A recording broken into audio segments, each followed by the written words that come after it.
Van Nistelrooy is set to join the coaching staff at Manchester United, and with him he is going to bring 10 years of experience in coaching and in management, starting off with youth academies and the youth teams at PSV, before eventually taking over the first team, before then leaving around this time last year. What I wanted to get an idea of for this video though was his tactical ideas, what he wants his side to do. So yes, of course we are going to look at structure, we are going to look at formation, and we are going to look at shape, but also the ideas and the intentions within that shape. Now to do this I wanted to pick one game to watch to really get an idea of what was going on with this PSV team, and it was simply a case of finding the right match to watch. And then I saw, doing my research, that there was a particular game which is kind of widely regarded as the game where PSV started to play Van Nistelrooy's football, and it was a game against Monaco 2 years ago in a Champions League qualifier. So let's take a look at what I learned from this game and what you might see Van Nistelrooy bringing to Manchester United. So in this game, on paper, PSV started off in a 4-2-3-1 shape, which could also quickly become a 4-3-3 shape. But initially I don't want to focus on formation, I want to focus on idea. What was the approach from PSV when they had the ball starting off from goal kicks and are looking to move the ball forward? You know, do they play the ball quickly, long and direct? Are they patient from the back? Do they mix it up between the two? Basically, what I saw in this game was a very, very patient side. A side who didn't want to go long from the goalkeeper in particular, but they wanted to move the ball short to the centre-backs. The centre-backs were given the time to take lots of touches on the ball, trying to manipulate the opposition, drawing the opposition onto them, before then, at times as the ball moved forward, looking to move it a little bit quicker. So this started off often in a 2-4 shape, with the two centre-backs either side of the goalkeeper, two midfielders dropping in, and of course the two full-backs as well. Now, this is a shape which I speak about quite a lot. I like the shape for goal kicks because it gives you 6 outfield players plus the goalkeeper making it 7. So you've got plenty of options to try and play the ball out from the back, but you've also got 4 players quite high, which means you can pin the opposition back. So I like this initial idea. I like what PSV and Van Nistelrooy are doing here. Where it gets more interesting though is once that pass is played, particularly if the opposition haven't pressed particularly high, how PSV then look to approach things. So in this game, again, initially, they continue in a 2-4 shape. Like we've just seen, a 2-4 shape across the middle of the pitch. But this can quickly change, and it becomes quite rotational pretty darn quickly. So for example, the right back will often take a few steps back and come a few yards deeper. So as the ball moves from the goalkeeper to the centre-back takes a couple of touches, the right back is then going to drop in a little bit deeper. Whilst this is happening, on the other side, the left back is moving a little bit further forward as Cody Gakpo is given the licence to come inside. Now what this quickly does, as we can see, is give PSV more of a 3-2 shape to play out from the back. Now what you will notice is that initially this 3-2 shape is pretty unbalanced. There's width on the right hand side but not on the left. That is something that this PSV side looked to do. One of the reasons they've done this though, because even from here, this shape was rotational. So even from this 3-2 position, which is already a rotation of the 2-4, there could be further movement. For example, the right back at times could then actually step further forward again, back in line with the midfield. Sangare could become a solo pivot, and the left-sided central midfielder, Joey Veerman, would actually drop to a left in an almost Tony Kroos role, which we've seen from Germany this summer. Joey Veerman dropped to a left, and now quickly more of a 2-3 shape is created. And this is an interesting idea from Van Nistelrooy. There were a lot of rotations in this phase of the pitch, which I have been critical of at times in the past. But in this case, I actually quite like it. And the reason for that is because whilst there are a lot of rotations happening, you've always got the right profile of player moving into these positions. You know, we're not seeing a winger drop deep into midfield. We're not seeing a fullback rotating too much into midfield. We're not seeing a centre-back stepping into midfield all the time. The centre-backs are operating laterally. They are always moving along this plane with a similar role. The right-back is moving up this plane here, up and down the pitch. They're kind of basic roles, basic rotations, but it allows you to make the side unpredictable because, of course, every time you change shape, it asks different questions of the opposition. So I actually quite like this rotational approach. Typically, though, more often than not, it is that kind of off-balance 3-2 shape, which looks a little bit like this. This is the shape that they kind of tended to use. As this happens, Max is going to move forward down the left-hand side, Gakpo is going to come inside, and you are given a 3-2-4-1 shape or a 3-box-3 shape. However, I would call it the former, the 3-2-4-1, rather than the box. And that is because of the profiles within the shape, particularly Cody Gakpo on the left-hand side coming into this position. You see, when we label these players in the middle here as a box shape, what we are normally looking at is players which are technically secure and have really close control. you're almost looking at half-space specialists, you're looking at players who want to take the ball on the turn, real technical, cute little dribblers, you know, again, to use Germany as an example, the Musiala and the Wirtzes of the world in these positions. That's kind of what you're looking for. But that isn't how PSV done things. And the reason for that was because PSV, from here onwards, are actually playing the ball much quicker. So around the back, it's quite slow and quite methodical. As the ball comes into these areas, there is then an injection of speed and intensity as they try and move the ball forward. And the reason for this, like I said, is because of the profiles in the side. Because Cody Gakpo, if you were to move the ball slowly, he doesn't want to receive the ball in these areas when the ball is moved slow. If he is starting in this position, receiving the ball, he's not someone who's going to take a tight turn, move around a player and move the ball forward. It's just not what he's very good at. Instead, what he wants to do is eventually end up in this space, but not actually start there. He wants to arrive into the space rather than occupying it.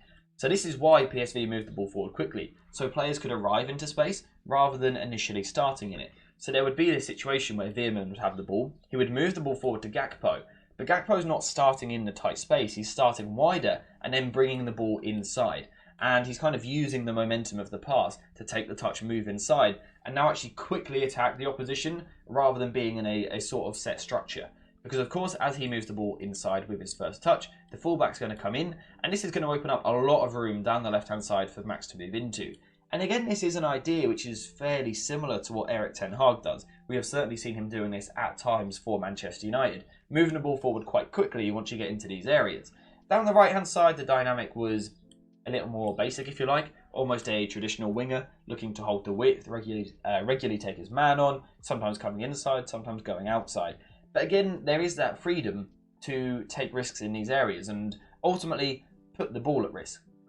This is also quite clear with a particular theory of how to move the ball forward, and it's an up, back and through method which we have spoken about in the past. So yes, typically it's all about moving the ball forward slowly through this first phase.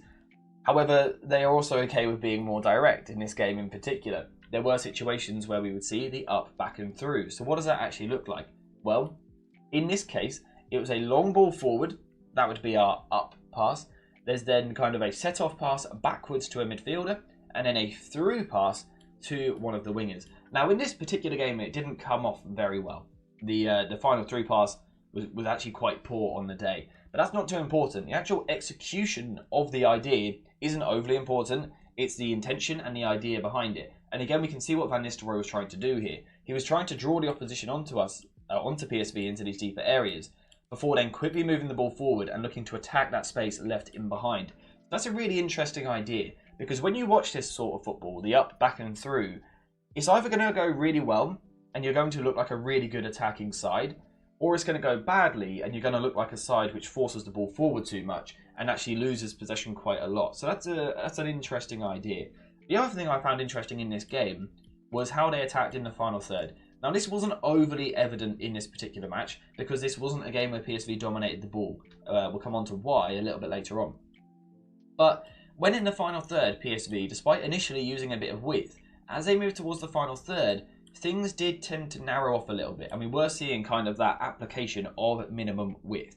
The players on the far side actually being quite tucked in and fairly close to the ball, which again is an interesting idea. And those are just all interesting things which I saw in this particular game.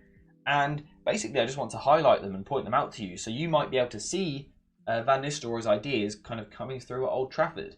Now though, a quick look at the defensive side. So before we continue into the video, a quick shout out to today's video sponsor, JerseyFifa.com, the home of all of the greatest football kits. Whether that be the new latest releases or the old classic ones like this, Jersey FIFA has something for everyone, and now you can check it out yourself using the link in the description down below.